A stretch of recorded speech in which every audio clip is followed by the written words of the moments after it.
Hey everybody, Unstable Gamer here, and welcome back to the channel. If this is your first time here, thanks so much for stopping by. Definitely take a look around. Let me know what you think. Today we're going to be talking about Marvel Future Revolution and just asking the question, are we seeing the beginning of the end? The current dev note sounds a little bleak. We're going to go ahead and take a look at that. But first, before we do, if you're just now finding this channel and you want to stay up to date with everything Marvel Gaming, consider hitting that subscribe button so you don't miss out.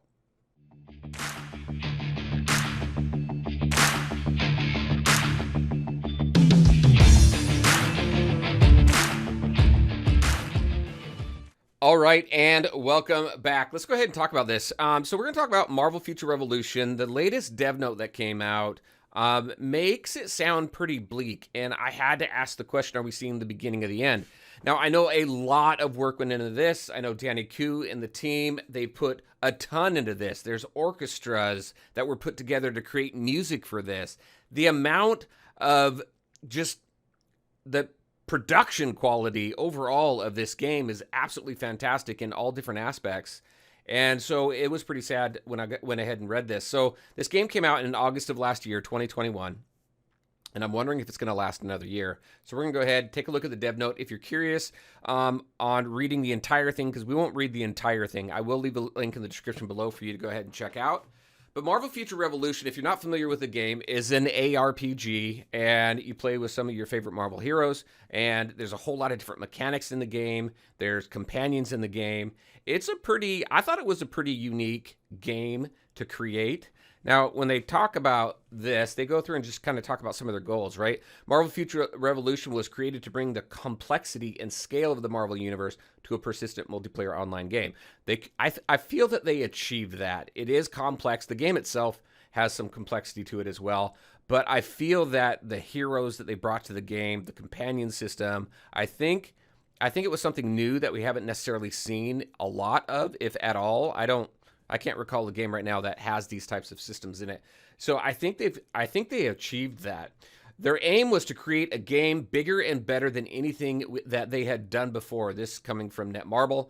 I took a lot of technical innovation combined with years of accumulated knowledge to just go through everything that it took to go ahead and put in this game. The goal was, and has always been, to deliver a pleasant gaming environment and the best service with continuous updates. But despite our best efforts, we have not been able to consistently meet these goals. I know that there's been some challenges with the game. I've kept up with some of the videos created by Wolverthor and some other people. There's been some ups and downs. I know there's some people who love the game and like jumping in there. But then I know that there's just some frustrations with communication and some things like that. So I know it seems like the developers on their part, they're like, yep, we missed the mark on some of these things. In addition of each new region, try to create everything new by adopting a style that was different from existing regions each time, which led to continuous investments in large amounts of resources. They just continually go into how much has gone into this game. As for adding each new superhero, additional development of new functions suitable for battle characteristics of the superhero was required. Together with the introduction scenario, that's where you play the hero for the first time. So the cool thing with this game as well is every hero that came to the game was free. Companions weren't and stuff like that, but every hero that was introduced, playable hero, was free. And you worked through an introduction system that got you familiar with the mechanics of the hero and their kit and everything. Together with the introduction scenario, background composition, and the enemies, we also had to be which also had to be newly created. So again, just a whole lot of stuff that went into it, right? The development team required a lot of resources. Again, they go into how many resources and everything. The way that it's painting this is like, we've done all this stuff, we've missed the mark, we don't think we can continue with the game. And it makes me think, is the game pulling in the money it needs to sustain all these different mechanics, all these resources and everything? And I have to think no. So recently, and the reason why I said this, because it's interesting, a couple weeks ago, I went and took a look at the investor relations deck for Netmarble. If you're not familiar with investor relations material, basically it's a quarterly meeting that most companies do that gives a status of just all of their games and products and all sorts of stuff and how well they're doing. When I was looking at revenue for mobile games, I noticed that Marvel Future Revolution was lumped in other. You'll see other, and then you'll see other specific games mentioned and the percent of revenue that they bring in.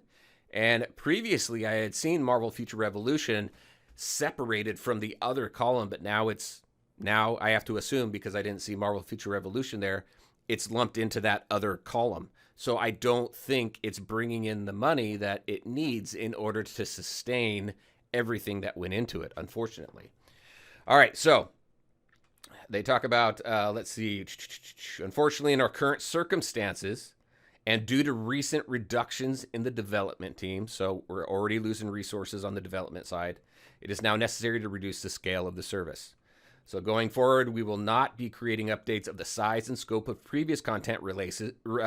So I have to think what that means is maybe if they release any new characters at all, it's going to be a longer period of time between those characters. If they do it at all, it may just be stability updates, server updates, some events and stuff that pop in and out.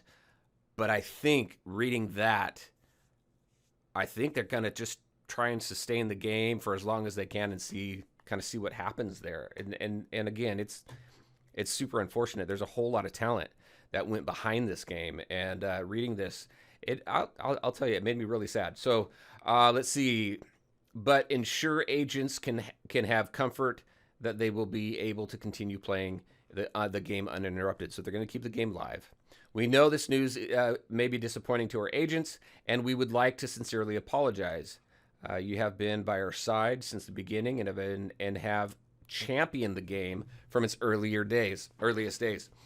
We bow our heads in gratitude for the support and feedback you have always given us as we built out this exciting new world. We promise to work towards, now this is key right here, we promise to work towards ensuring every moment that you continue to play Marvel Future Revolution will remain a pleasant experience. Again, going back to the content updates and stuff, right? I think, again, a lot of it's just going to be server stability and things like that. Maybe character reworks or balancing and things like that. So I don't think anything major is going to happen. So the original question that I had, are we seeing the beginning of the end? Unfortunately, I think we are, unless there's maybe a new investor that comes in, or maybe they start seeing an increase in spending or something like that in this game.